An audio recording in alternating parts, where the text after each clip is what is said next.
This gentleman's going to be at the Orlando Improv, 2 shows tonight, 2 shows tomorrow, 1 show on Sunday, and we've never had him in before, so I'm big excited deal. This is a very big deal. To talk to him. Comedian Ali Siddiq, how you doing? I am doing spectacular, man. This traffic is crazy, but I'm doing well. Now, okay, did you hear what he said? Did you hear it? It's not so much about what he said. It's how he said it. You will never be that. You will never be that. You will never be that. I will never be that. What does that mean? He's cool. Yeah, This cool guy, gene. there's only a few people I can think of that are born cool, though. Not learn cool, because there is a difference. Born cool. The 2 that popped in my head this morning when I was thinking about this, because I wanted to tell you this, the 2 people that popped into my head were Andre 3000 and Bill Murray. Born cool. Born cool. Always cool. Never not cool. Yeah. You have a thing about you where it doesn't matter what you say. If I hear you say it, I go, oh my God, this guy's fucking cool. I sure appreciate it. You're a cool guy.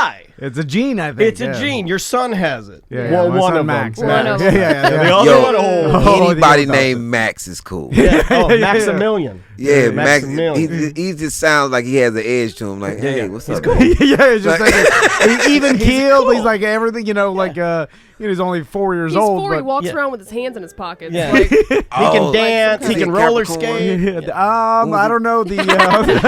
He doesn't know his son's birthday. It's I know he's 4-ish, and when we get close to it, I get some tells. So that's how I know. I'm like, wife's excited. There it is. Yeah. I don't know what months are Capricorn. It's July. He's like he's 4-ish. might be a Cancer. Somewhere around there. You know what? I feel like dads back in the day didn't know exactly how old their kids were. Like, in the 50s. That was how many kids do you have? Just 2. Okay, back in the day they had like 9. They couldn't even remember their names. Like, yo, you come here. And then especially the dads, they're like, I got a bunch, and they ask them the ages, and you're like, it's around this. You get an idea. I don't mean to take it low for a second, but 7 summers. That's hilarious. I'm sitting here thinking about it. I don't remember. Like, might be a problem. We might have to stop the interview, because sitting here thinking, you said that, I was like, I don't think my dad went to any of my fucking birthday parties. Like, not one. I'm trying to do memories. Okay. I'm like, I don't think he was ever there. I mean, like, he was an connected. awesome dad, but I don't remember him being at the parties. And I do know he got drunk the time I was playing the cow in the nativity at the church. Okay. And he got drunk, and he's cursing out somebody about eating all the hors d'oeuvres, but he couldn't say hors d'oeuvres, so he called him horty orbs. They called him horty orbs, so he ate all the horty orbs, and he's puking in the back of a car, and then they're trying to take him to the church. Anyway, that's a story for another time. Well, you said, did your dad go to your birthday parties when you were growing up? Not the later ones. I remember the early years that he went to, and you could always tell when the party is not yours no more. Having this black hood family, like it starts with all songs, and then you hear Marvin Gaye, "Let's Get It On." You like, my sister like, come here. This is not our party no more. It transitions to the adult party. Your aunt and your old uncle are dancing together. like, why is he at the party? He the old uncle. The uncle. Yeah, he divorced, and then they start dancing, and you like, okay, this is not our party no more. You got to go upstairs to your own birthday party. I heard you tell a story on another show. I can't remember the name of the show. I wish I could have shot him out and give him some love. You were talking about, I believe, your dad and the concept of a barbecue, and how you would go and you'd be invited to a barbecue, and you'd show up, and it'd be hamburgers and hot dogs, and and your dad would be like, nah, that's for kids. That ain't no fucking barbecue. That's not me. That's somebody else's joke. Is this somebody else's joke? Yeah. That's what was it? Was on, but it was you and this guy. I forget the guy's name. Guy, I was on the show with him, and he was telling. Oh, I'm sorry. Story. I don't want to. I'm not trying to joke jack or anything. No. But it cracked me up that there is a level. It's a level to what a barbecue is, and I was on the show listening to I was laughing, so it very well could have been that you mistake that it was my show. I was very interested. Like, so what is a barbecue? Because like we didn't have them like that. It was like, yo, you just put meat on the grill. It was like a barbecue consists of like a party. Yeah. Like that's a party gathering. thing. Like, yeah, but we was like, no. just go put it on the grill because the gas is off. Yeah. It's like, no, it's really not a barbecue. This is like mandatory. If you don't want the meat raw, it's like us in hurricanes. You see everybody outside with the power goes out. We're just like, fine, we just put the grill out. Put it on the grill. Put it on the grill. Make the coffee, make the bacon, make everything. Alex, since this the first time we've had you in, I put the pot on there. It takes a long time, but it'll get there. It definitely get hot. Be done by lunch. Just reading about your story is really inspirational. It is. And for those of our audience that don't know about your backstory, I want to fill them in because it is really cool and it's unique to a lot of the stand-ups that we talk to in here, and then everybody's got a different way that they came up. But I've never heard your way, and it started in prison, correct? Yeah. It let me set the record straight because I do this a lot because I don't want people to think that it was like a comedy program. Yeah. No, yeah. Comedy. They're doing that's awesome. They're doing improv. Yo, if you go to certain prisons, they got stages. It is an audience. Now it's a tough audience, but it's an audience. I found out that I was sarcastically jovial while I was in prison. Interesting. And people would look to me to lighten up the mood all the time because it started with me realizing that I wasn't going anywhere. So I voiced that opinion to everyone. I just walked out. I'm like, yo, why y'all mad? Ain't nobody going home today. And I slammed my door. And he was like, yo, he's such a jerk. I'm like, it's Saturday. Who go home on a Saturday? Everybody's here. We here. So he's like, I just wanted people to embrace what we were and stop making this time what we call doing your time hard. So I was very sarcastic. Like when people would about to get into fights, I was like, hey, I just want to fill y'all in on something that y'all gonna fight, and then the COs are gonna come in and beat up both of y'all. So who is willing to lose this fight twice? That's an excellent point. It's a wise thing to say. Like, okay, we can talk about it. Like it's just my outlook on certain things when I was there. I asked the CO because they had this thing where they would say chow time, and it just upset me. It was like chow time, and I just hated it. And I just walked up to the CO. I was like, CO, Gonzalez, what would this meal be for you? He was like, it would be lunch. I was like, that's what I want you to say for me. I was like, everybody else you can call it chow, but I want you to say for me. And then he just got in the habit of saying chow time. Ali, lunch. Thank you. I'm a human being. I don't eat child. So coming out of prison, I started this comedy club called Just Joking Comedy Cafe in Houston, and it was tedious at first because you still had this prison kind of demeanor, like you don't want a lot. It's hard to be a stand-up when you don't want people talking to you about. I don't want to talk about bookings. I don't want to talk about anything. I don't know you, so stay away from me. Like, but I own the comedy club. You have to kind of talk to me. Yeah. And I didn't understand heckling, and I would get into fights with like hecklers. Like, yo, say that when I finish. That'd be bad. Yo, my man, just know while I'm talking, I'm gonna see you right outside, baby. Just know that. And he was like, yo, my man, like, yo, this comic named Rodney Winfield. He used to wear a sailor hat. He was a huge name in the business. Rodney said, look here, young brother, this is how you talk. You gonna have to learn how to be free. I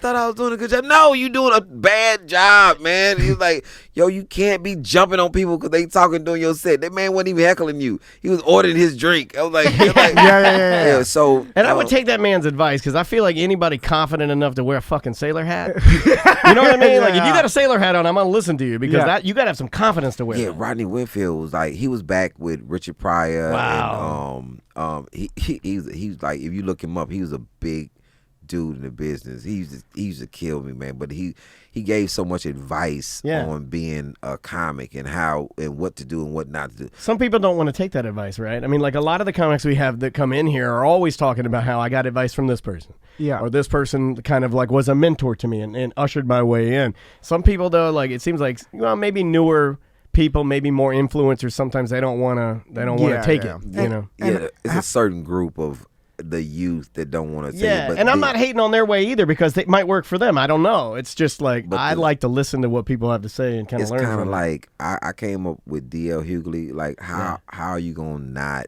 take his advice? Yeah. And some people don't take people's advice because they don't want to be where those people are. Like I wanted to be in the position of DL, so I'm like, why not take it? It's like Reggie Jackson teaching you how to bat, and you like, nah, I don't want to do it like that. You like, you Reggie Jackson, like, yo, you Mr. October. Why wouldn't I listen to you? You know? Yeah. And you bring up an interesting point because I've always been curious about this. Like, how long did you spend in prison? 6 years. 6 years. So 6 years is a long time. I mean, you get to a certain, like, you get used to a routine, you institutionalized, like people call it when you get out. How hard is it to get used to just living a normal life compared to inside a prison system? The thing about me was I went at 19. I got out at 25. Yeah. I didn't get institutionalized in there. I changed. Like I walked to my own drum in there because I didn't. You didn't want it to break you. I didn't want it to even show when I got out because before I went in, it's so funny. It was you remember the show Cops, right? Yeah, yeah. So I'm watching Cops. Obviously I'm free at the time, and this guy is in a restaurant, and this officer comes in. And you know how they do the off camera, like they talk to the person, then they do this little sidebar. Yeah, they gotta tell you what's going on. Yeah, and the cop, he did his sidebar. He was like, so I instantly know this guy is an ex-convict. And the dude's like, how? Because he calls me boss, and that's an ex-convict type of term for officer, in prison. Mm-hmm. Then he went back to him, and then they arrested him. And then I was like, yo, I don't want to get out and say. Right. These things. That's why the child time was important. Like, hey, yo, this is lunch. This is dinner. This is breakfast. Keep the regularity of it. Make it normal. Make it normal for myself. And people appreciated that in me. Like I didn't allow other people around me to get into this prison mentality. I'm like, yo, man, you do know that you're gonna go home at some point. Like I didn't get any prison tattoos. All my tattoos are from in the world, as we call it. Yeah. People was like, yo, do you have any prison tattoos? I was like, no. Like I was only involved in prison activity when it was inevitable, something that I couldn't avoid. Like being in a riot or something like that. You can't avoid some of these things because you on the rec yard. It happens when you on the rec yard and you're like, okay, but my mentality was to stay clear of all those things that would have that prison demeanor. Yeah. I went to college, so I already knew big words, but sometimes I don't use them because people are like, oh, did you learn that in prison? I'm like, no, I knew what duplicit means. You didn't want it to then form who you were or have any part of being your personality. There are all of those things that we all kind of identify with, and if you can avoid those and kind of not let that moment in your life define you, right? I mean, that's the point. The point is to never not let one instance be the thing that you ride until the end of your life. And people have this thing. Like I was doing this other show, and it's these 4 guys in DC, and the dude said he kept saying things that were stereotypical things. Look, did you do that? I'm like, that's a stereotype, right? Like that doesn't happen. And then he said, well, were you trying to be funny to save yourself? And I'm like, I said, I'm gonna ask you a question. If I was 6'4", would you have asked me that? And he was like, no. I said, my man, let me explain something to you. I was a very vulnerable opponent long before I went to prison. I got to prison from not singing in the choir loud. Yeah. Like I'd already had things on my resume that they was like, no, we have to lock this young man up. So I was like, yo, you do know that's something that came off a house party that they said about Richard Pryor, that Richard Pryor never went to prison. So he wasn't in prison trying to be funny to make it to save it. And I say, guess what? That wouldn't even work. Yeah. You know what I'm saying? That wouldn't even work if I was gonna do something to you. I don't care how funny you are. I'm like, yo, you know, I just stabbed the funny dude, right? Please pause. Knock, knock.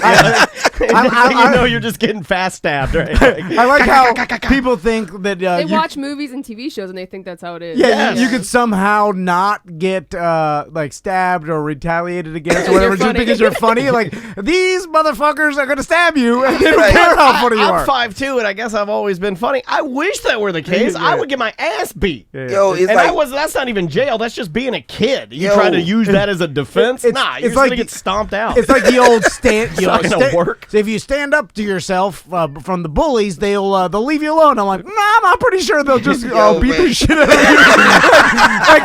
you. They do not care. They're like, oh, this guy took a swing at me. I'm gonna leave him alone. Like, nope, I'm more mad. Well, it was like that kid that used to bully me on the bus, and he was a big fat guy, and he had glasses, and my dad's like, you just gotta punch him and he'll leave you alone. So I punched him, right? Knocked his glasses off. All the kids are like, whoa, you're like, what the, and then sure enough, that day he left me alone. The next day he beat the fuck out of me. He beat me so bad. So bad. You're like, the punch probably wasn't a good idea. No. But going back to you mentioned something. Were you in a riot in prison? Yeah, man. I was in a couple of them. That sounds scary. What? I don't know about riots. I heard, this goes back to people just assuming. Stereotypes. But I've heard that they're, from people talking. Oh, you're going to do what No. the guy in D.C. did. But I've heard stories that people could tell the day a riot's going to happen because the whole mood change. Like the energy level. The energy level. The energy is different. It's really? like you can tell people not interacting with certain people. Like, nah, like, what's wrong, man? What's going on? It's a build up, right? It's definitely a build up. And some riots that you can't even tell though. Some just jump off, and you are not actually. The reason why you can't tell because it's not you. It's not dealing with your, like, if say where I was in Texas where I'm at, if Mexican mafia is going head up with like the Aztecas or something, that's like Spanish on Spanish, so it's like none of your business. Yeah. But when it's like black people and Mexicans finna go at it, or black people and white people, and it's people that start whispering, hey, ease up. Like, ease up with what? That's like, first of all, he in my cell. So it's like, it's hard not to talk. He's in my cell, man. It's like, yo, just, you stay back a little bit. Stay back out of my cell. There's nowhere to go. He's like, yo, I'm just in the day room. Like, yo, man, just ease up real quick. When it's black on black, you're like Dallas versus Houston. It gets regional. It gets very technical. I bet. Like, it's weird. Dallas and Fort Worth are like right by each other. And then it'll get down to Houston, South Side versus North Side. Like, yo, man, we are separated by a freeway. I went to school. We played you in football. I know you. So, and it gets very technical down to a T, and and different places have different codes, and you have to learn each. If you was like me and you went to school and still went to school and you learned trades and stuff, you went to different prisons, and then you went to different levels of prisons. A minimum security is like vacation. Like, nobody should try to be tough at a minimum security. Like, yo, man, look, you had like. You got a small amount of time. Just do your time and go home. Maximum security is different. You have minimum, then you have a medium, then you have max. A max prison feels like a riot every day. It feels every day. It's something in your head that's like, yo, I can be killed today by either the officers or inmates. Something can happen to me today, every day. It's no day that you wake up and you think that you good. And everybody's on high alert all the time, because this is a max. And I remember being on a medium security unit, and then deciding I wanted to go to a trade school for electricity, for being electrician. Yeah. And I went, I signed up, and I'm settled into this particular unit. And then they called me. They like, yo, you getting ready to move.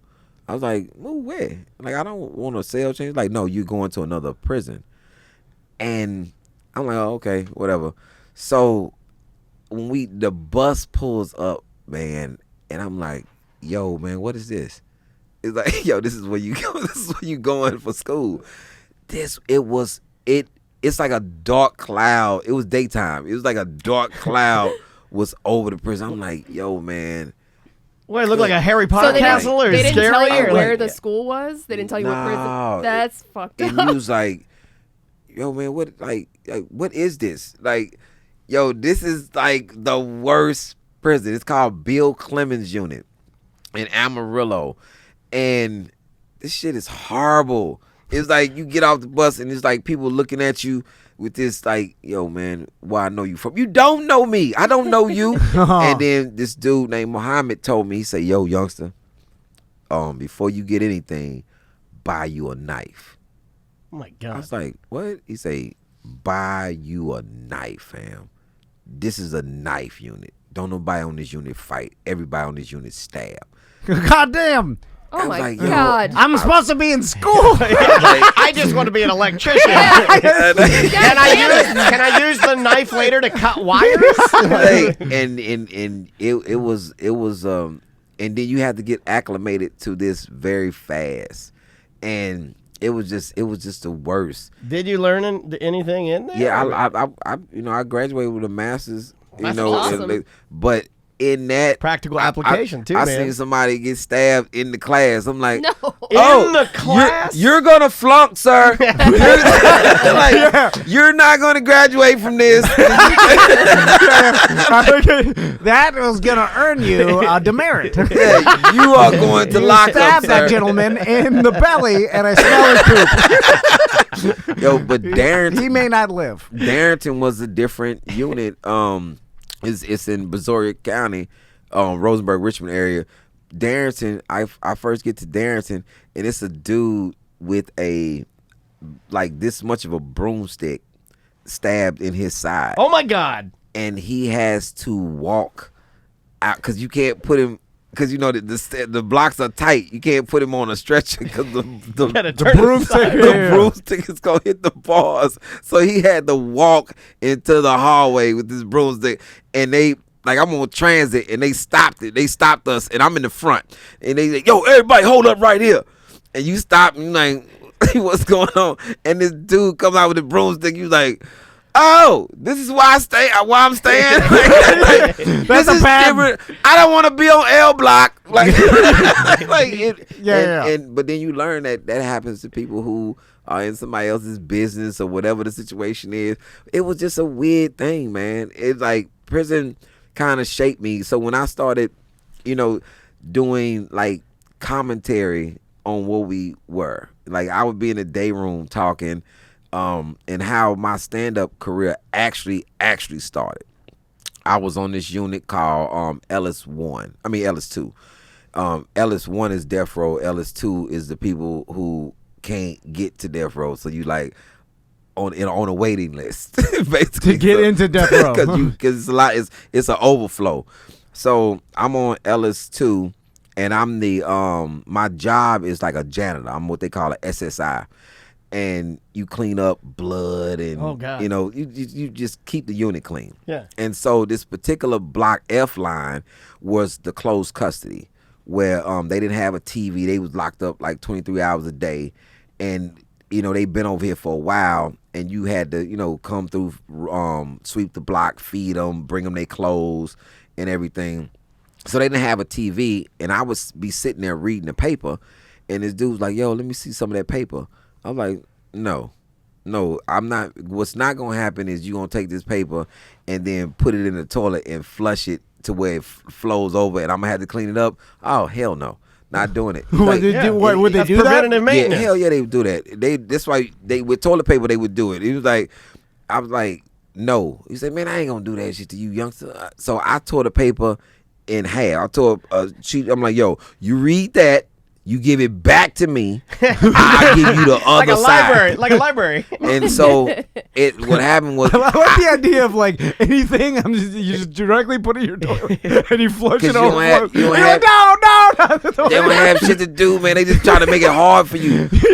So I used to have to tear the whole paper up and give it to each person, and they would just transfer it down. So it's 3 runs. 3 runs.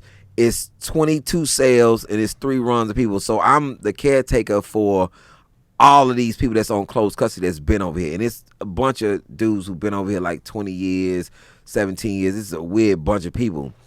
And they didn't have a TV.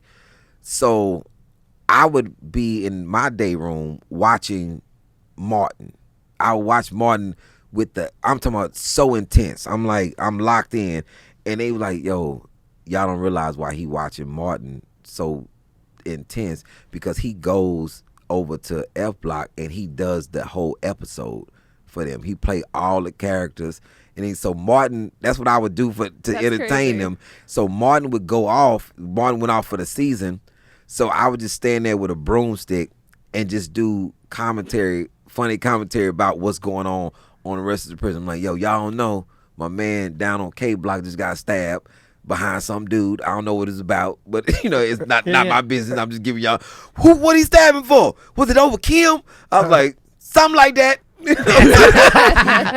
And I would just talk about. It's a ballsy move to hold the broomstick. I feel like after the guy was stabbed. Well, no, it makes it look like a microphone stand, right? You got that going for it, and you can defend yourself. And you the SSI, you always have a broom. A broom is like a free pass to the whole prison. As long as you sweeping something, it's like, I'm cleaning up. What you mean? What I'm doing over here? I'm cleaning up. It's like at a stadium. If you have a clipboard, you can go anywhere in the stadium. Like you can go anywhere. If you have a clipboard and you get a ticket to like the Amway Arena to see the Magic, and you just pull the clipboard out and walk around with it, you can go anywhere in the Amway Stadium. So no one will stop you. As long as you have a broom in prison, you're sweeping. People are like, I'm sweeping. Leave him alone. Because you're doing something good. And I have to make a confession here. When he was talking about they didn't have a TV and how these people would stuff the toilet paper because they're bored. They don't have shit to do. They stuff the newspaper in the toilet. I think I would do that. When I was listening to you say that, I was like, yeah, if I was bored, I think I would clog the fucking toilet with some newspapers. I think I would do that. Say if you locked up 23 hours a day. Yeah.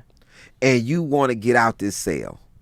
You got to do something. You got to flood your cell. Yeah. You got to flood your cell for them to have to come get you out. And even though you handcuffed and you out of the cell just talking shit. Fuck y'all doing right? Something. It's like anything, like just to be out the cell. It totally, it completely makes sense to me. 100%. So, I might do that at my house with my wife. So you realize I've been in here all day. I'm a flooded toilet. I gotta get the fuck out of here. So you realize you have an engaged audience that are that needs entertainment, and you're like, I'll provide entertainment. That's how you first started like cutting your teeth, getting your reps. I also think it could be a tough crowd, right? I mean, man, it was the best. And when you connect and you learn to treat people right, it's a large spectrum. You got white guys, Hispanic guys, Asian guys, black guys. You got everybody here. Yeah. And you just talk, and then you talking about them. And like I was talking about something like, yo, my man is on row 3. Yo, 17 cell, your cell is nasty as hell. And he was like, man, you don't tell me my cell. Well, that shit is nasty. So, and I'm just talking, and you just learn to have this camaraderie with people that's in the same disposition as yours. So the weirdest thing was, the nighttime SSI was mistreating them, and they flooded the run. The run was flooded, and they was throwing burnt rolls of toilet paper at him. And the CO, the sergeant at night came and woke me up. And I was like, man, what's up? Y'all not moving me again, right? He's like, nah, we need your help. I was like, for what? He's like, they tripping on the run, and they just want to talk to you. And I came on the run, and they like, yo, Lee, what's up, baby? I'm like, why y'all over here tripping, though? And he said, because dude mistreating us. And because they had got accustomed to me giving them things. Man, they would get the worst underwear, and I started getting them clean underwear. I made sure their food was hot. Well, you were just treating them probably the way they should have been treated, And it's like, yo, y'all locked up just like I'm locked up. I'm no different. Like, who am I to not give you the proper thing? Like, nobody wanted because first of all, these are community underwear that once you get a new pair, because you always wanted to hook up in the laundry.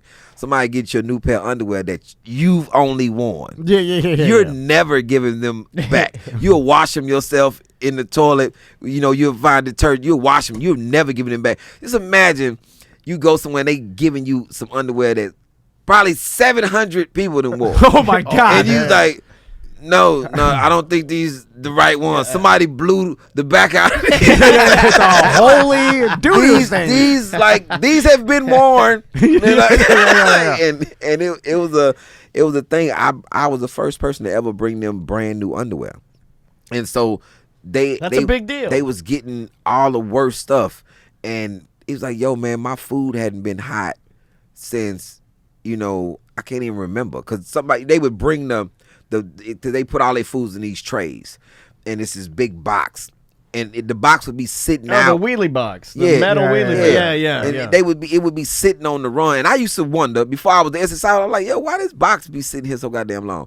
And it's like, yo, we gotta feed them, and people would be taking their time to do it. I'm like, yo, so as soon as the box would come, I would be like, yo, bring the box in, and I start giving everybody their food. It's like, yo, man, this food hot. I'm like, what is it supposed to be? Right. He's like, yo, man, don't nobody ever come in here with the hot food. They don't feed us this fast. It's like, I would get this stuff. It smelled like pine sol, but it was not pine sol. I would mop the run with that, and he was like, yo, man, it smelled good over here when you come over here.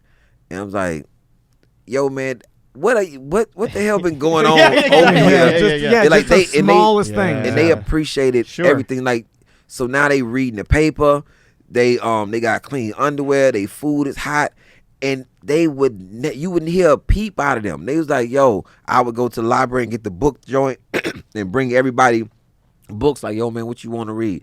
And I was just treating people the right way, even though they was incarcerated. But I'm incarcerated. I don't know how people start having a hierarchy of like, yo, are you on this side of the gate or you on the other side of the gate? Like, yo, you are on this. Yo, I remember my friend tried to escape from Ellis too, and his plan was terrible.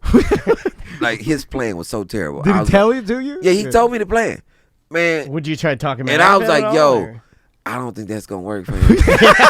It's like, yo, man, let me tell you what you sound like. You sound like my boy who tried to break into an Office Depot and got stuck in the ventilation system. That happens a lot. And I was like, yo, what was your exit strategy? Like, what? Okay, when you get into the Office Depot, how were you planning on getting out? Like, what was the thing? Because at some point, if you go ventilation, you gotta fall, right? They always do.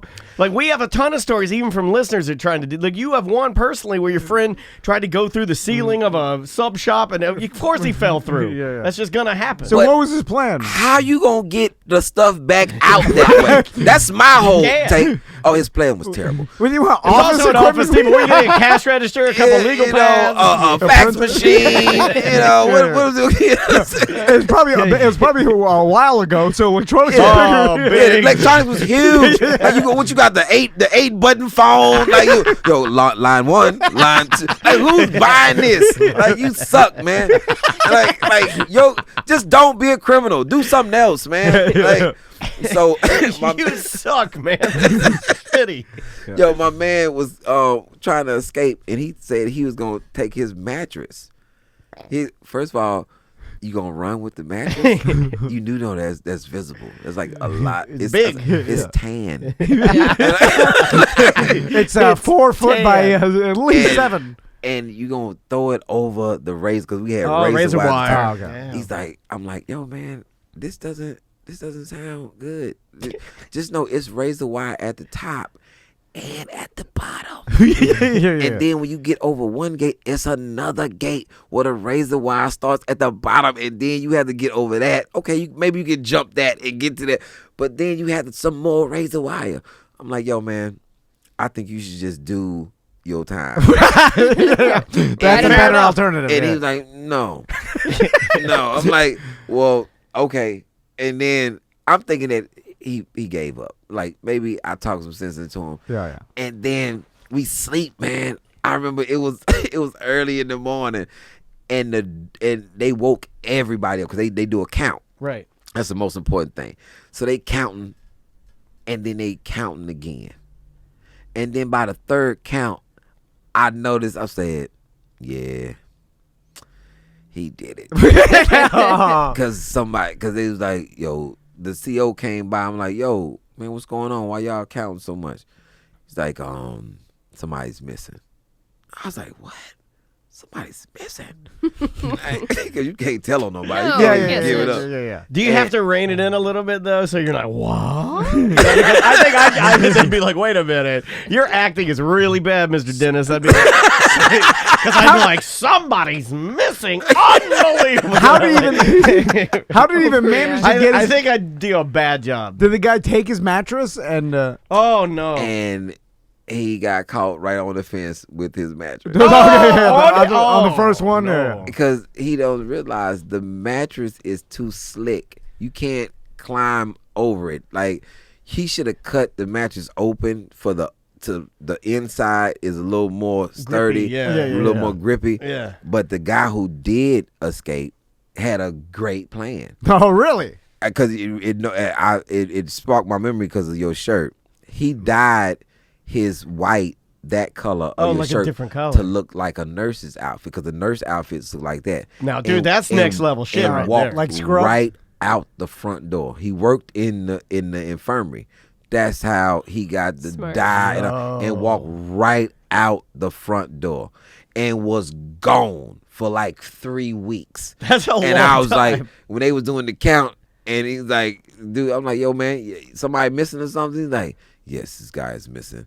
And I was like, oh, okay. And I didn't know anything about that one, so it had to be a super good plan. And then we found out how he left. I was like, oh, that's fucking genius. That's good, man. I was That's like, good. He walked out. Like, he didn't even jump nothing. He just walked out. Can you bust me out, please? I heard that's how most people escape. I don't have my credentials on me. Like, I left my credentials in the car. I have to go back to the car. Wait for my daughter's birthday party. They're really going to be angry. But the crazy thing is, he walked out and said that he left his credentials. And what type of gate man are you where you don't know that you didn't let this man in? Right. And like he must have saw a group. However, he figured it out. And he's like, yo, I got to go back and get my credentials. They won't let me in. And dude's like, oh, okay. You know? And then I was like, don't you got to get credentials to come? Okay, what the hell is... So when does the credentials start? Like, it just goes to show you everybody's bad at their job and no one gives a shit. No. And did you notice that, like, a lot of the... Like, we've talked to correctional officers before, and it's like it's almost like they have a job that like almost nobody wants to do it. Like everybody's like, no one's happy about doing this job, but they do it, and then some of them they get real bitter and then treat people like shit. Some of them end up like it can be toxic. I think right? Some of them get like for that.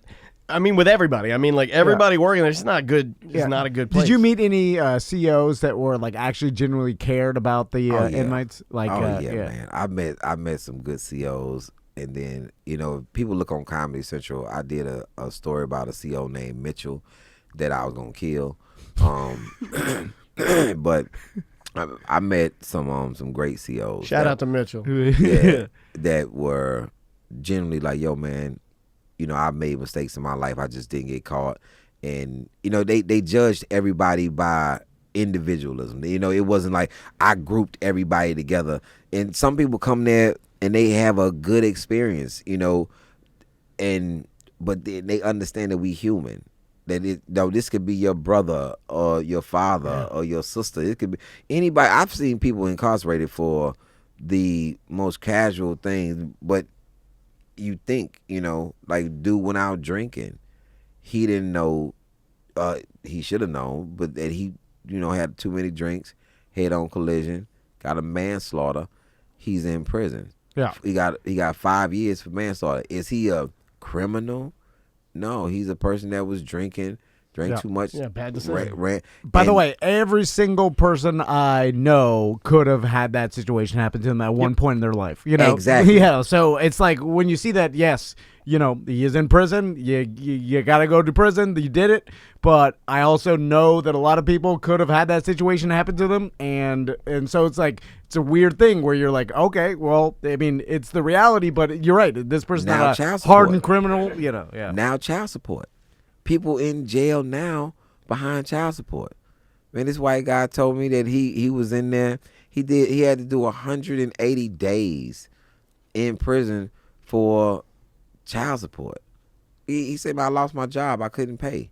So putting me in jail, how does that help my kid? How does that help my family? How does that help me get a job?" So now I'm getting out of prison 180 days later, and they picked me up 2 weeks later behind the same exact thing. I don't have a job yet, and it accrued interest. Yeah. And it's like, so you put this man in the most dangerous position because he didn't have money to pay a ruler. Because the thing about prison, it's not guaranteed that you're going home.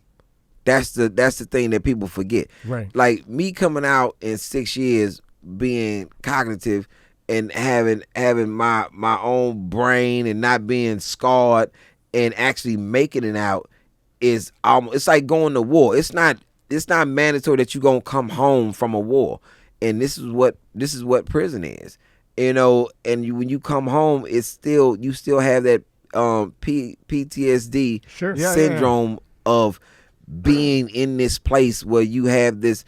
Most people don't think about them being able to be killed every day. No, most people. Yeah. You know, that's not a thing that you think about. You live in your life, but to know this reality every day for 3 years, 4 years, 5 years, 6 years, and you drive you nuts. You 19 and you doing 20, 21, 22, 23, 24, 25, and then you get out and you was like, yo man, I'm not all together. And then it take you a while to get together, even if you was programming yourself to acclimate yourself back to the world. You know, and you still have these things. Like to this day, and I hate to admit this, and I've said it on shows, and I thought that it was gonna go away. I still can't go into a restroom and not turn on the water to create some type of noise, because the place that I was at for 6 years it was somebody always making noise. So you got accustomed to using the restroom with this noise going on. Yeah, it's chaos. chaos. Noise. Yeah. And so I came home and I was in the restroom and I was just sitting there. I was like, I know I have to use the restroom. I know I do. And I was just sitting there. Nothing's happening. Because it's dead silence. It's dead silent, and I'm so uncomfortable. I'm like, this is crazy. I turned the water on. I was like, oh, okay. There we go. Wow. Yeah. And I still do it. And I've been out 21 years. Wow. And Holy shit. I've been doing stand up 20 years. And when I did that first prison story after doing stand up for 17 years, that was like, people was like, yo, where you been? It was like, I was on Def Jam. I was on a lot of TV shows before I did Comedy Central's This Is Not Happening. And it's like people think that was my only story. I was on the road with DL for 5 years. Touring with him from 2007 That's a long to time. 2011. You put in all the reps. Did, Bring the Funny. Bring the Funny. Yeah. You know, that's and you did well. I mean, got to the finals. But you did something. Do you bring a chair up, or you always? Yeah, I've been sitting down in a chair for about 8 years. I think that's cool, man. I think that goes back to like originally when we first started talking. Like, I don't think there's very many people that can do that. Yeah, I think you have to be a certain type of creator, performer to be that comfortable to be able to do it. And is that something you now always do? Is 8 years? Yeah, sitting in That's the huge. chair. And it is a thing. Like, I'm so uncomfortable without a chair. Really? Now it's like when I was doing NBC's Bring the Funny, they was like, wait a minute, who wants a chair? And like you got the prop person. The lady came up to me after the season. She was like, I was so frustrated with you. I was like, what do you mean? She's like, I didn't even know you, but I just knew it was some comic out of the 40 comics. He wanted a chair. And it's like from the beginning. Like you was like in your first round, he was like, I just want a chair. And it's like he was like you were refusing to go out without a chair. And we would have to bring all these chairs out. Like she would have to line all these chairs up. I never saw her.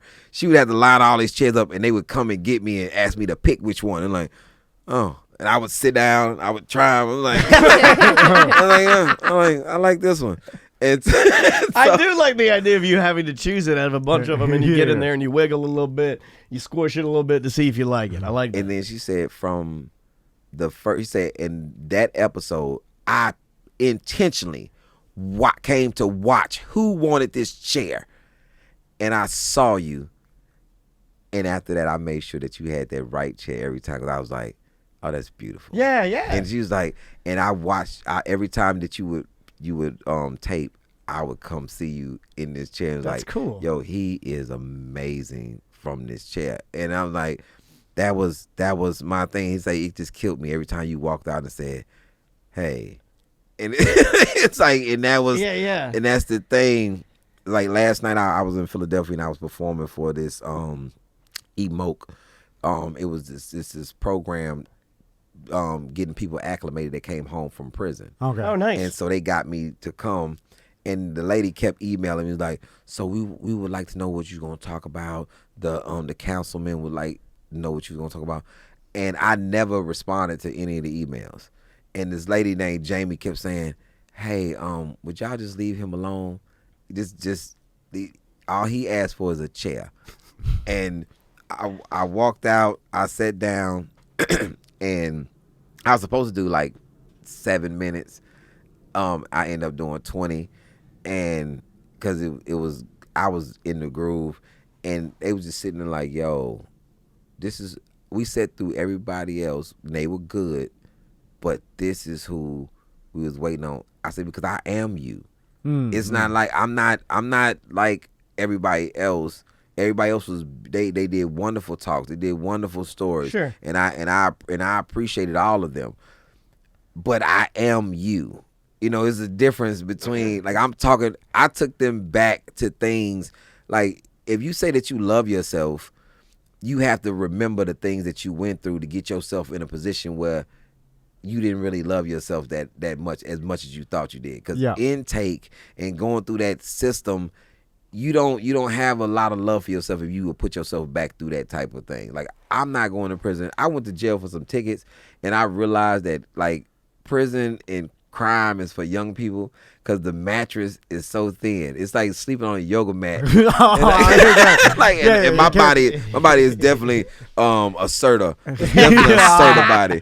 I'm a purple mattress man myself. Yeah, how's that purple mattress? You know, I like it, but I was an early adopter. Now they got all kinds of crazy purple mattresses. I've got the original. When it first came out, it was the original mattress that was rolled up. And it was like, I think they wanted like $900 for it, right? Yes. And it was but like you price mattresses are expensive, like crazy expensive. You can talk them down though. You can. In fact, we know a guy that sells them in high schools in the gymnasium, and he offered to give us free mattresses. I got to call that guy back because I just like, why would you call that guy back? Give me his number. I call him for us. I forgot. You want a mattress? Yeah, I want a mattress. I'll get you a mattress. Like, I want a mattress. I'm serious now. And I will give you my address, and I'll be sitting there twiddling my thumbs. Like, no, a mattress is coming. I will follow. When a white guy tells you he's sending you a mattress, he's sending you a mattress. Like. I wanted to talk to you about your the special you filmed in jail, and how did you decide to do that? And I read some stuff about you originally wanted to film it in a prison, and the prison system wasn't about it, and you went through this whole shit. And then I read an interesting quote from you talking about like it's supposed to be a correctional facility, but no one's doing any correcting at all. It's just a facility, and they were all worried about you talking shit about the prison system, and it's funny. Like, so tell me about that experience. I tell that story a lot because I'm in this room of supposed to be educated men, you know, of high stature in the prison system. And I was like, the Comedy Central's in there, and Comedy Central's the only intelligent people in this room, and all these correctional officers and facilitators. And you sitting there, and they going back and forth about, can I do the special here? Can I not? And then the man says, well, we don't know because we don't want him to say anything negative about prison.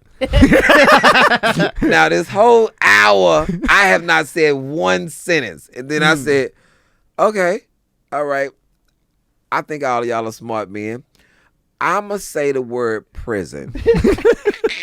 And you tell me all the positive thoughts that come to your head. Prison, go. And the people from Comedy just bust out laughing. They was like, yo, because Texas is like this. People talk about a lot of other prison systems, about them being the roughest prison system. I'm like, no, not by far. I say Texas is the most brutal prison system. Yeah. I put it up against L.A., Pittsburgh, Philadelphia, New York, anywhere you want to go. I say because of this. The number one show on MSNBC for 25 years has been Lock Up. In Texas? No. Oh, the show is called Lock Up. Yeah. Locked Up. Yeah. You have never in 25 years seen a Texas prison on there. Huh. Ever. Because they like, no. Yeah, So- they don't want to expose what's going on there. Yeah, I mean, so- It's probably too extreme. Oh, So, yeah. Right. I mean, here- Texas is the state that still has that one crazy sheriff down there that puts everybody in pink jumpsuits and like runs like I boot think camp. that's Mississippi. Is it Mississippi? That's Oh, Mississippi. okay. I thought it was. You'll because- find the longer you sit here, we get a lot of things became a wrong. misinformation. Oh, we'll get a Yeah, lot of that's stuff wrong. Mississippi. But Texas has almost a cultural mentality to be like super. I mean, obviously, really, gun nuts, and then you could kill people in Texas for walking on your lawn. Like they're pretty hard when it comes to like any sort of crime The whatsoever. gun thing, I heard a new term this morning, ammosexual. That's a thing. What is that? It's a derogatory it's a derogatory term for God. people who love guns, ammosexual. It's a thing. Yeah. So you're homosexual. Yeah. It means you want to fuck your guns. So you love them so much. So they didn't want you to do the special in a prison because they were worried about you talking shit about the prison system, right, which is yeah. ridiculous. Like, Do they want people to think prison is great? It's supposed to be a punishment, right? It's a weird. It was the weirdest thing. But then, Stu Miller was a producer of my special. He produced the Daily Show for 12 years, and we're touring prisons. Like we're going to different states, trying to figure out what we're gonna be able to shoot at if I like the prison. And How bizarre is that for you, by Yeah. the way? Like having He's touring spent, them as venues. Right. That's crazy. years to me, in man. prison, and then now you're going around with Comedy Central producers, finding out which one you want to film your special. Like, how insane is that in your mind, or is it's such a slow crawl that it's like, oh, okay, I never even thought about it until right now. really? When you just It's said it back. bizarre. When you just said it back to me. Yeah. It's Like, also really like- insulting to think that they would think that somebody that actually spent time in there would want to do a special from there, but then shit all over it.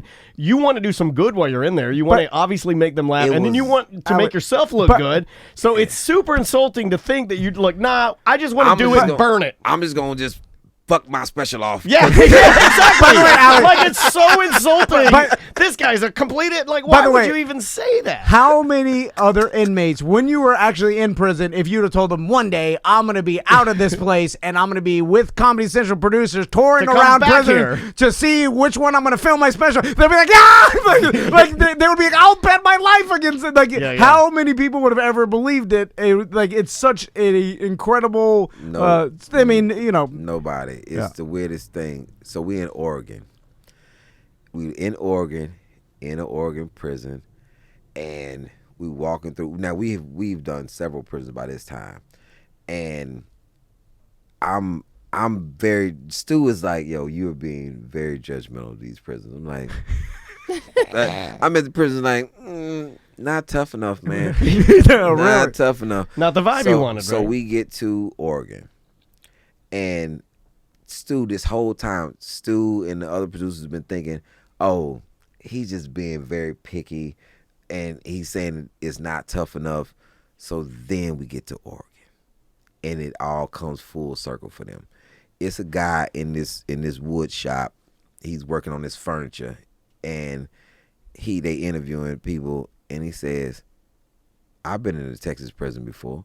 And Stu, all of them light up like, okay.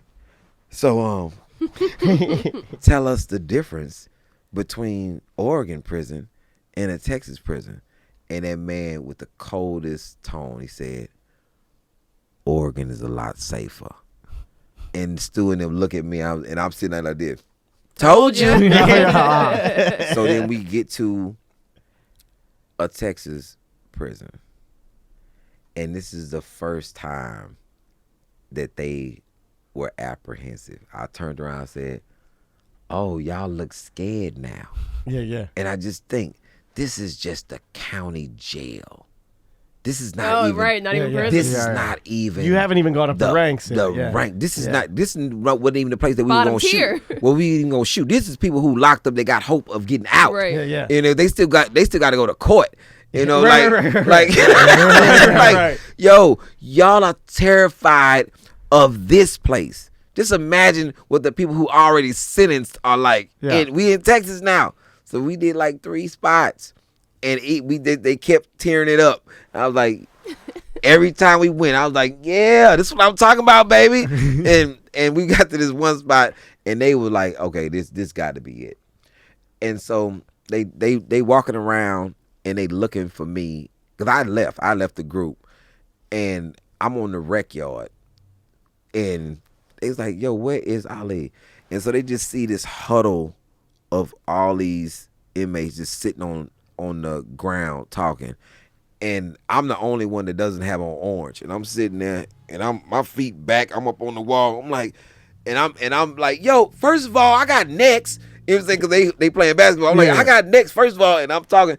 Oh, so y'all trying to skip me? And they look, and they filming it while I'm in. Oh no shit. I'm in acting this, and it's all these dudes, and they like, yo, I think this is gonna be the spot, because we've never seen him talk to this many people in the prison, and he's interactive.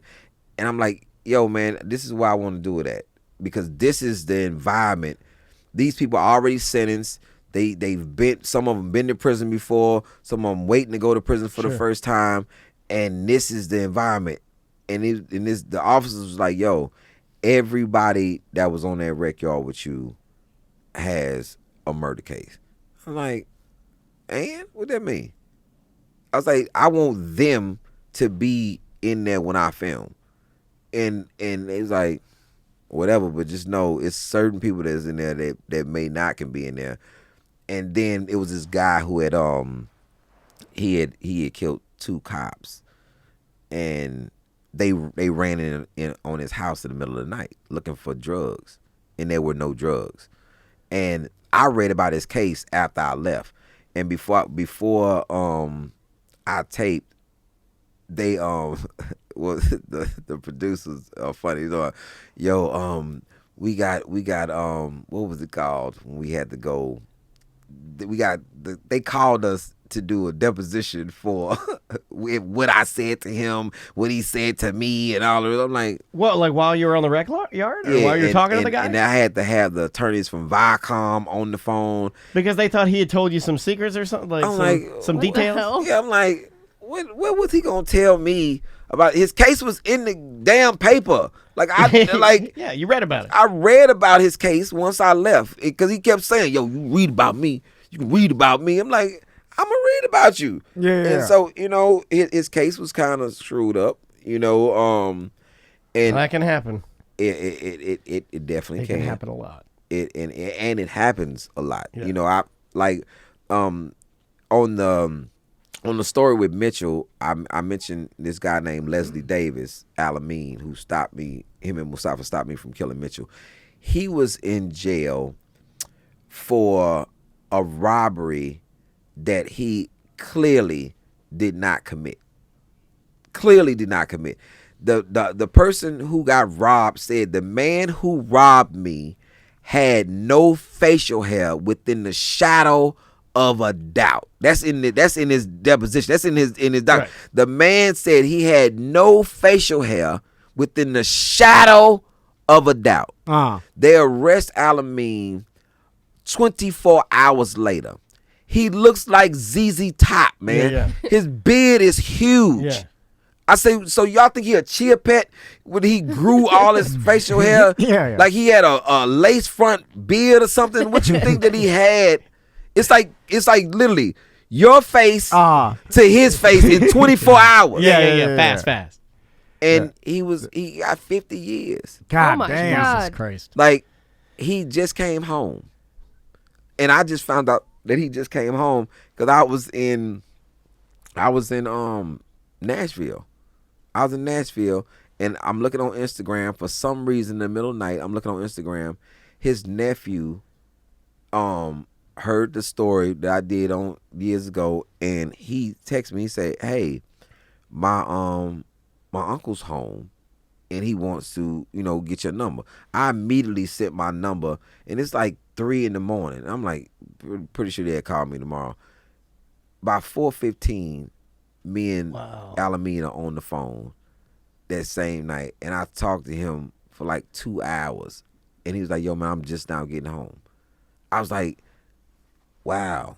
But he has a lawsuit against the Dallas police department and all of this stuff that he got going on with it, because it was like they took like, I was there with you for 2 years on Bill Clemens. I was there, and then I've been home for 21 years. That's 23 years of that man's life. And then it just got like, and for you've obviously you've been grinding, doing all these things, and then you like, do you remember like, I knew this guy, he just got out, like, oh my God, how much time has passed? Like the person I wrote him letters, and when he moved to different units, like when he was telling me about the unit, I'm like, I knew what units you was on. I was sending you letters, and they was coming back to me. Like I knew when you was on Conley unit, I knew when you was on Michael's unit, and Conley unit was like the worst unit that you could ever go on. It was like Styles, Michaels, Conley, Bill Clemens, Darrington, Ellis 2, Ellis 1. Those were the units that people never wanted to go to because they were just hard places to do your time, And with me going to three of those worst units made me different.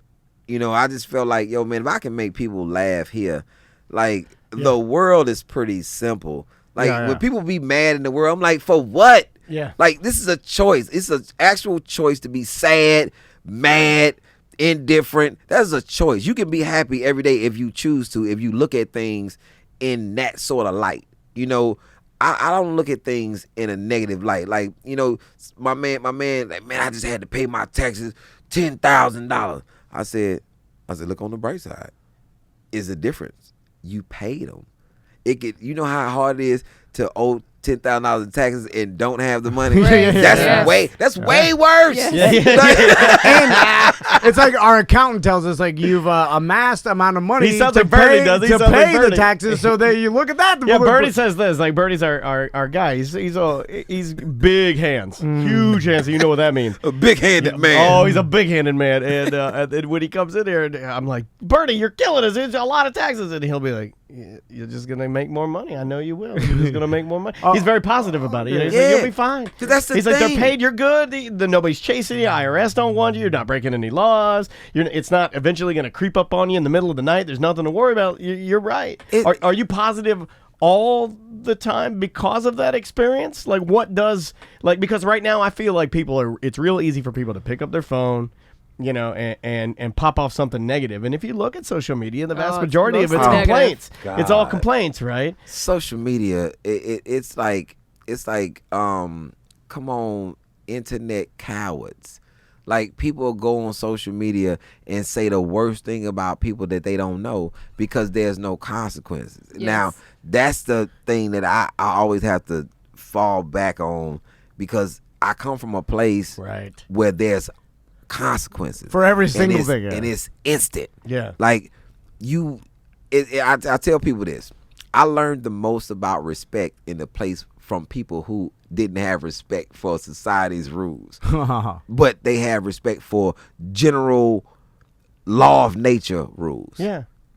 So out here, it's the saying that you're supposed to teach people how to treat you, right?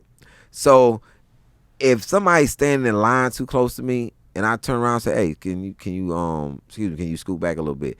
And you get an attitude about me telling you to back up off me a little, because I don't know. First of all, I don't know you, and like, why are you so close? Thank you.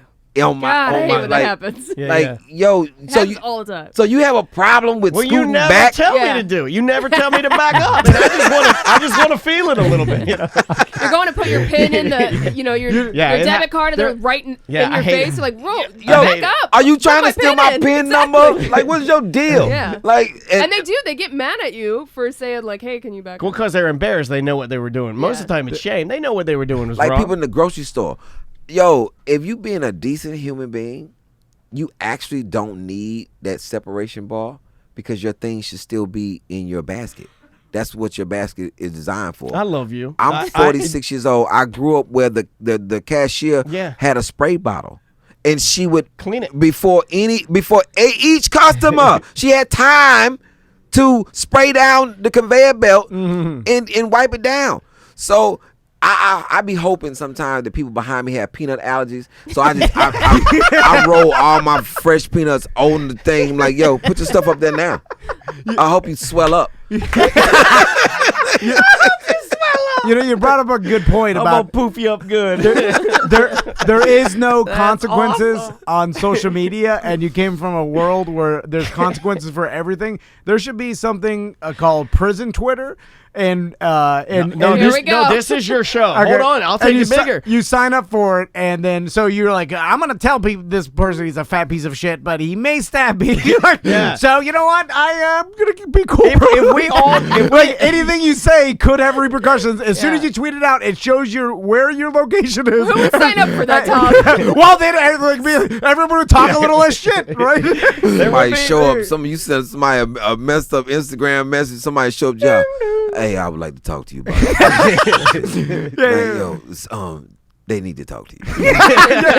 Why you got a knife in your hand? Hey, man, look, Dan said that you said some bullshit. What's your name? I'm from the Consequences Corporation. And you see the van out front says Consequences. You're like, oh shit, what have I done? It's like who do you pay if you owe somebody in the street and you owe the financial aid or who do you pay first? You pay the person that you owe in the streets. Yes. Because you pay me first. Because until the light people start sending people out to whoop your ass behind Bankruptcy. He's not wrong.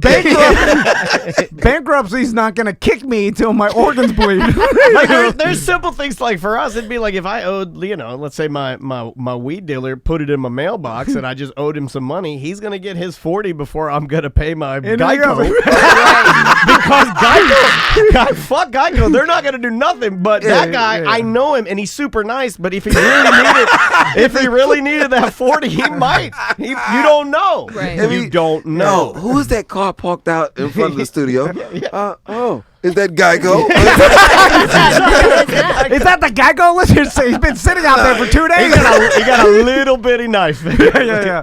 That's I guess the final question, because you're We new, got to get you out of here. I know, man, yeah. 'cause I know don't you're wanna- tired. I know you're tired. And I bet that maybe you don't have a situation like this. Oh, did you ask him about the Seychelles? You've never performed in the Seychelles, have you? Oh, the Seychelles. Have you done that with the Prince? With the Prince. Have you heard about it? I've heard about it. I've seen people that go, I want to go. Yeah. We've talked to I a have lot a of feeling comedians that have gone You'll out get an there. invite, Yeah. don't you think? It's bizarre. Yeah. Now, It's our favorite question because when we get I need to do a better list, Samantha, if you can help me, but the ones off the top of my head, always Linnell. She's been there. Guy Tori. Delay. Didn't Godfrey go too? I think. Maybe Godfrey did, went. Has the ranch, shoots his guns, drives the four wheelers. What is that? He's on our wall in the bathroom. Atlanta Ranch. Yeah. Where's it, Texas? He's a legend. Why am I blanking on his name? He's a legend. Yeah, I know, right? Godfrey is one of my good. Like if Godfrey came comes on my live, I come on his live. This is like a 2-hour. Like, we're not even gonna talk to anybody else. It's just gonna be just just us. a conversation. It's just gonna be us talking about everything that we don't get a chance to talk to each other about when we run across each other. And we have so much admiration for each other's comedy. I was on live and he chimed in. I was like, oh, Godfrey, let me just push him in. And that was like 2 years ago. And it's been the same way ever since. And last month, I was just happy to be on, like, because he gets on at like 2:30, 3 o'clock in the morning. Whoa. Like when I landed at 2:30 here. Godfrey was on when I got in the lift. And I pushed him. He was like, Ali Siddiq is on. But he was talking to this girl. I'm like, don't chime me in because my signal is bad. I'm going to be choppy.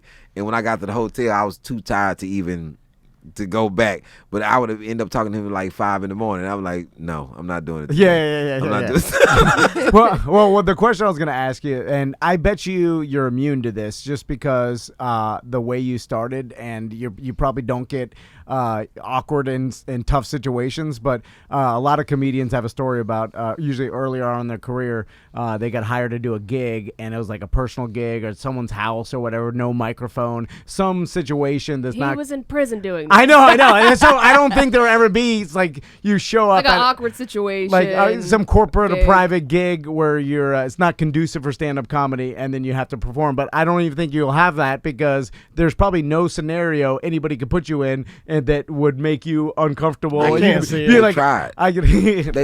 They've tried. People have put me in. I'm like, yo, this is not conducive. So what I'm going to do is I'm going to do this show in sections. Everybody won't hear the same things. I go to the back and I do something. And I'm like, hey, calm down. I'm trying to do a show for this section. And then, I just make it. Like Marcus D. Wiley is the feature. He's a headliner, but he's featuring for me this weekend. And the story that I always tell is when Marcus, he was like, yo, you're very different than me. We was at this Wiley College where Denzel shot The Great Debaters. Oh, yeah. And the microphone goes out. The whole sound system goes out on Marcus. And they tried to boo him because they couldn't hear. So I walked out and I was like, yo, hold on, Marcus. Step back a little bit. So he went and sat down. I was like, yo, first of all, let me tell y'all something. You can't boo nobody because y'all raggedy ass sound. Right. And I'm like, yo, this is how it gonna go. Did they shoot The Great Debaters here? They ain't put no money into this goddamn school. I said, this is how this gonna go.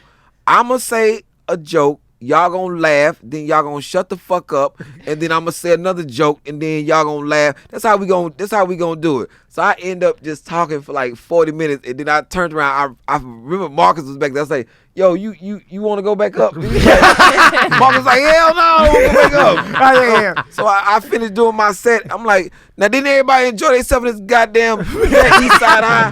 Like, here's the thing. There's no what's gonna phase you. Like, also, who's gonna do some shit? They'd be like, oh, this makes me uncomfortable. You're immune to it. It can't happen. Also, with the way that it's like the perspective of like, why are y'all pissed? Why are y'all booing?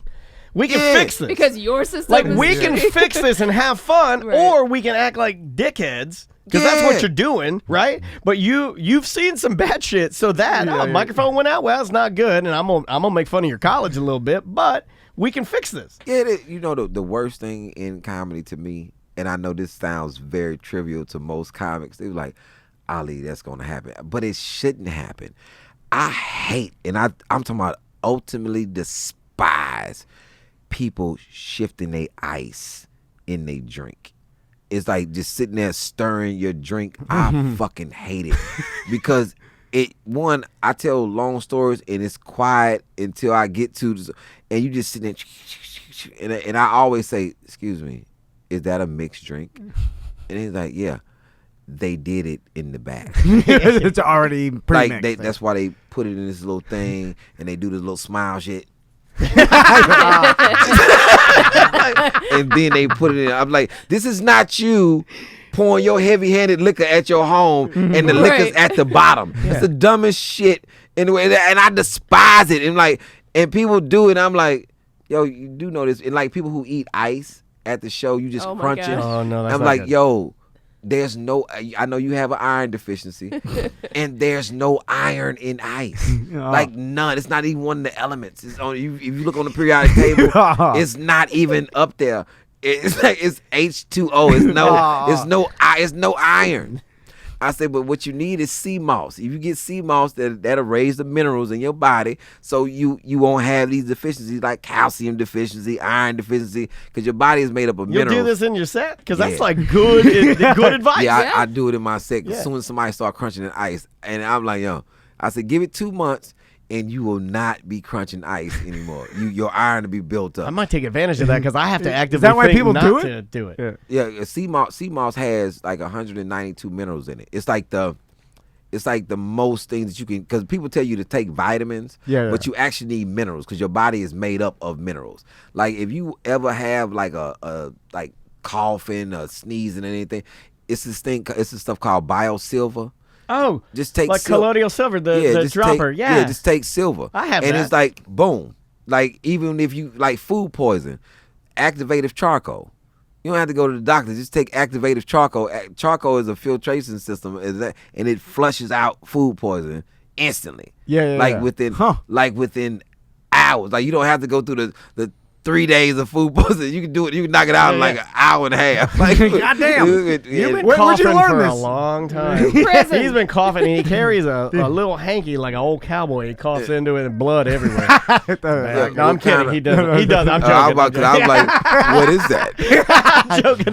I can like with sea moss, like even with people, elderly people. Now they had this new thing that they doing too much to elderly people, man. It's called a tangle belt. Tangle belt.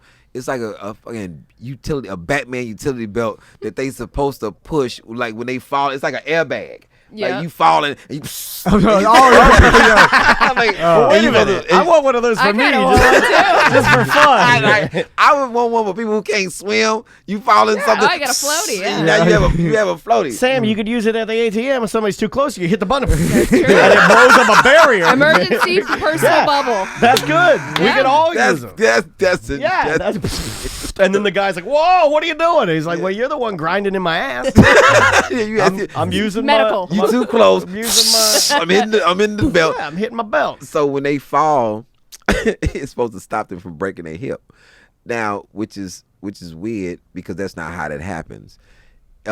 Because your body, it tries to support itself. In elderly people, they have calcium deficiency, so your actual hip breaks.